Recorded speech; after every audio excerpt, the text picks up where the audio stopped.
안녕하십니까, 이진권TV입니다. 논평 시작하겠습니다. 박근혜 전 대통령이 4일 유영하 변호사를 통해서 옥중 메시지를 발표했습니다. 수감 1070일 만에 처음으로 내놓은 메시지죠. 그 요지는 보수의 단합입니다.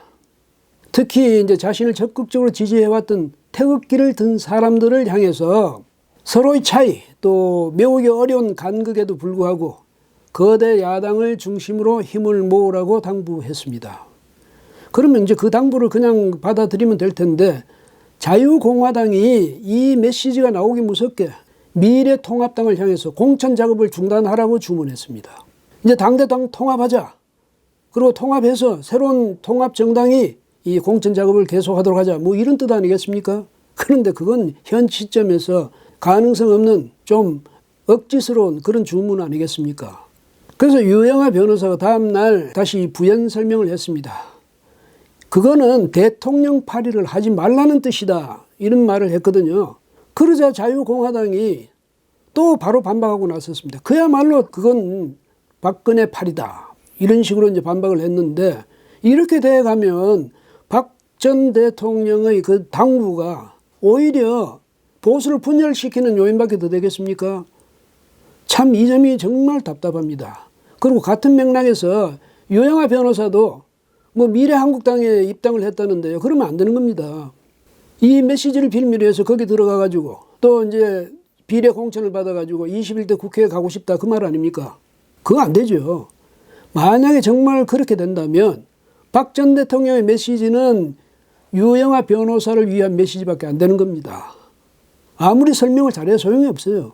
국민들도 아마 다 그렇게 생각할 겁니다. 그러니까 박 대통령의 메시지를 유영하 변호사 스스로가 그 의미를 이렇게 왜곡시켜버리는 결과가 나온다, 이 점을 각별히 유념해야 되겠습니다. 그리고 더불어민주당, 또 민생당, 정의당, 이런 범여 정당들에 대해서도 꼭 해둬야 될 말이 있는 것 같은데요. 사람들이 너무 모질면 안 됩니다. 박 전 대통령이 전직 대통령으로 지금 3년 3개월 넘게 오게 있습니다. 감옥에. 아마 이런 경우는요, 옛날에 왕조 시대나 무슨 공산체제, 또 김정은 체제, 이런 걸 제외하면 세계적으로도 이 유례가 없을 겁니다. 이런 식으로 감옥에 가둬놓고 있는 거는. 그럼 그 정도에서도 만족을 못 해가지고 뭐 메시지 하나 냈다고 해서 말이죠, 정치적 선동, 정치적 망발, 이런 식으로 공격을 하는가 하면 옥중에서 조용히 자신의 죄를 참여하라, 이렇게 몰아세울 수가 있는 겁니까? 이렇게 모질었어야 되겠습니까, 정치가? 이거 각 당의 구성원 각자가 한 말이 아니고요, 대변인이 공식적으로 한 말입니다. 감옥에 있는 박근혜 전 대통령이 그렇게 무섭습니까? 아니면 뭐 박근혜 죽이기가 지장을 받을 것이다, 이런 생각 때문입니까? 심상정 정의당 그 대표는 한술 덜 떠가지고요, 박근혜 전 대통령을 공직선거법 위반 혐의로 검찰에 고발하겠답니다. 그러면서 또 국정농단에 의해서 또 하나의 국기문란 행위다, 이런 말까지 했습니다. 국정농단이라는 말이 나와서 말인데요, 저는 아직도 박근혜 전 대통령과 관련해서 국정농단, 이건 저는 이해를 못하고 있습니다. 국정농단이라는 게 뭡니까? 과거에 왕조 시대에 이 권세가가, 그 세도 정치하는 사람이 왕을 뒷전에 밀쳐놓고 자기들이 앞나서서 이 국정을 좌지우지한 경우를 가리켜서 국정농단한다, 이렇게 이야기했습니다. 박근혜 전 대통령은 국정농단 할 입장이 아니죠. 왜? 자신이 대통령이고 통치권자인데 무슨 통치권을 행사하는 게 어떻게 국정농단이 됩니까? 그러면 최순실을 시켜서 국정농단을 하도록 했다는 건데, 최순실이라는 사람이 대통령을 뒤로 밀쳐놓고 국정 전반에 걸쳐서 자기가 마음대로 했습니까? 아니잖아요. 그래서 제가 국정농단이라는 건 참 이해하기 어렵다, 이렇게 생각하는 겁니다. 근데 어쨌든 헌법재판소가 그걸 빌미로 해서 사실은 탄핵시킨 거 아닙니까? 그렇죠? 그리고 박영수 특검이라든지 당시에 이제 검찰이 18가지 죄목에 걸쳐서 박 전 대통령을 기소했습니다. 그리고 김명수 사법부가 지금까지 현재까지 32년의 형량을 선고해두고 있습니다. 대법원 판결이 남아있긴 하지만은요, 뭐 기다려보나 마나 뻔하죠. 어쨌든 32년이라면 박 전 대통령 살아서는 그 감옥 문 밖에 나설 생각을 하지 마라, 이거 아닙니까? 정말 이렇게 모질 수가 있는 건지 지금도 저는 이해가 안 됩니다. 피델 카스트로 여러분 아시죠? 쿠바에서 종신 통치권자로 살다가 2016년에 이제 죽은 사람인데, 물론 이제 죽기 전 몇 년 동안은 그 동생한테 통치권을 위임했습니다만은 참 대단한 공산주의 권력자였죠. 이 사람이 젊을 때는 혁명가였는데요. 1953년에 당시 바티스타 정권을 무너뜨리겠다고 몬카다 병영을 습격했다가 붙잡혀가지고 재판에 회부됐습니다. 그 최후 진술에서 카스트로는 이렇게 이야기합니다. 나에게 유죄 판결을 내리십시오. 그건 전혀 중요하지 않습니다. 역사가 나를 무죄로 할 겁니다. 뭐 이렇게 이야기를 했습니다. 그 유명한 이제 이야기가 됐죠. 그런데 저는 카스트로 전혀 좋아하지도 않고 관심도 사실은 없습니다. 독재자 아닙니까? 공산주의 독재자. 그런데 이 말만은 귀가 기울여집니다. 박근혜 전 대통령의 심경이 좀 그렇지 않을까 이런 생각이 들거든요. 박 전 대통령이 지금 무슨 김명수 사법부에 무언가 기대를 하고 있겠습니까? 천만의 말씀이죠. 이제 그 기대는 다 접었을 겁니다. 그리고 지금 역사와 마주서 있다고 생각하겠죠. 역사의 심판이 남아있다고 생각할 겁니다.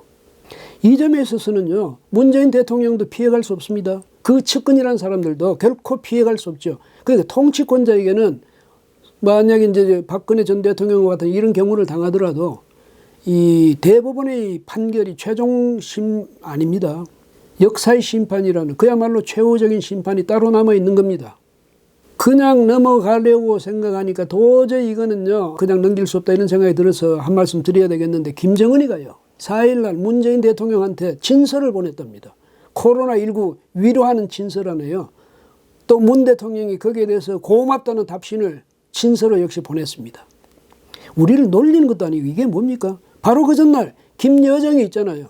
김정은이 누이 동생, 권력 실세라고 그러죠. 제2인자라고 그러는 김여정이가 담화를 발표해서, 그러니까 노동당 제1부부장 자격으로 담화를 발표했는데 거기서 온갖 할 말 못할 말 조롱하고 이죽거리고 비아냥거리고 이렇게 했죠.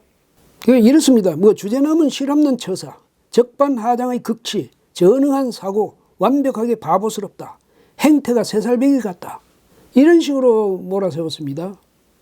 가끔 북한은 우리한테 대해서, 특히 문재인 대통령 들으라고 문 대통령을 직접 겨냥하거나 청와대를 겨냥해서 아주 모욕적인 말을 그냥 사정없이 해대는 거죠. 이번에도 김여정이도 마찬가지 아닙니까?